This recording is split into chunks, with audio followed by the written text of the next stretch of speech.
today we're going to talk about humor. Now, there's appropriate humor and things that aren't so good. So we're going to talk about positive sense of humor and how it can ease tension, relieve uncomfortable or embarrassing situations, change attitudes. It can even add some sparkle to your life. So humor can also help us face our problems. There's also humor that degrades or embarrasses. You know, don't want to make fun of people for any reason or any differences. I have had plenty of my fair share of that in my life, and that doesn't help anyone. So we're going to talk about more positive sense of humor things. And when you share these things with your children or your family or your friends, you're more apt to feel a connection to them, because we all do silly things. We all do things that we wish we hadn't, or, you know, that were just embarrassing. So when I was 12, I was a very young organist for Sunday school. And I was a pretty good pianist, but I was new to the organ and I was scared to death. And maybe I've shared this story before, but it was just so embarrassing. I can remember just messing up on the organ so badly and being so embarrassed, just so embarrassed. And my dad came up to me afterwards and he just comforted me and you know, it's going to be okay, and you just move forward. And oh man, I wish I could have just shook it off, but that was just really rough to make such big mistakes in front of so many people. Just silly things, like I remember being on a snowmobile with my in-laws and family when Joe and I were newly married, and they were rented snow machines, and I hit the clutch instead of the brake or something, and I bumped forward just enough to break the tail light of the snow machine in front of me. And doggone it, you know, why do we do these things? Just these tiny little mistakes that you know, are embarrassing.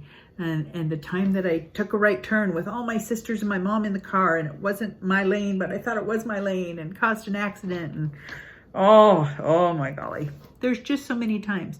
I could keep you here for quite a while telling you all the times.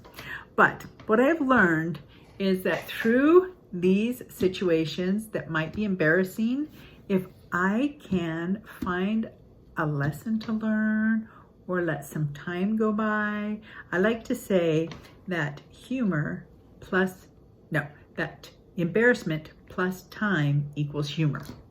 Because it's so true. You can laugh at things a little bit more or feel okay talking about them a little more through time, after some time has expired. There was a time when I was in a song and dance group in Romania. The coolest thing was that in Romania, girls that were plump were appreciated. I really should be living there. So I was in this song and dance group of 30 people, 30, 40 kids, and we're all about 16, 17, 18 years old. I was 18.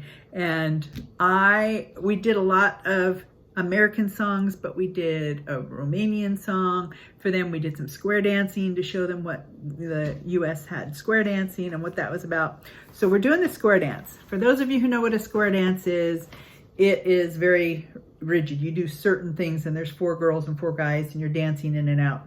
And I was wearing a leotard and a wrap skirt around, and I had not tied my wrap skirt tight enough. Now, remember, square dance, very particular. My skirt starts to come off and is falling down around my knees. You cannot leave a square dance. If you leave a square dance, it messes up everybody else in the dance. And it took about 3 minutes for one of the girls off the stage to notice what was happening and come in and take my place. And it was so embarrassing. Oh my goodness. Thank goodness I had a leotard on underneath. It was very embarrassing. I can remember, because, I mean, this was in like 1980. It was so early on. It was even before the wall came down. They just thought we were celebrities and signed my autograph like hundreds of times. It was ridiculous. We were nobodies, but it was really fun. I remember finishing that performance and coming down because they were just, you know, so awestruck and so sweet to us. And one older gentleman took my hand in his and he said, "You are very beautiful, very beautiful." And that made me feel a little bit better. But that was so embarrassing. That was just so embarrassing. And over time, it can become humor. It can become funny because, you know what, things happen and we move on. So we can learn to appropriately laugh at ourselves. Now, I'm very klutzy and I do things, doggone it. It's probably because I'm trying to get so much done in life that I'm moving so fast that I'm klutzy. But I've started with the guidance of one of my friends to say things like, I am flawtastic. I am flawbulous.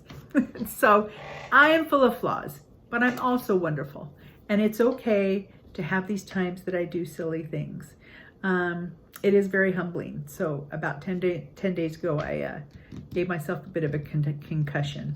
And I was working in the garden and one of the tools, anyway, banged my head pretty hard. But it's been amazing to me, as humbling as it is to have that happen, how thankful I am for a body that heals, that I have a bed that I can rest in, that I have don't have problems like I'm having a little bit of headaches and blurriness of eyes and whatnot.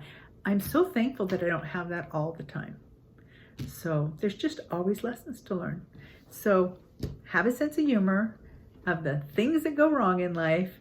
If I could tell you the number of times I burned myself or I spill something, or it's just part of life. Have a good sense of humor. Enjoy it. Keep learning from it. And I hope you have a great day. Thanks for listening.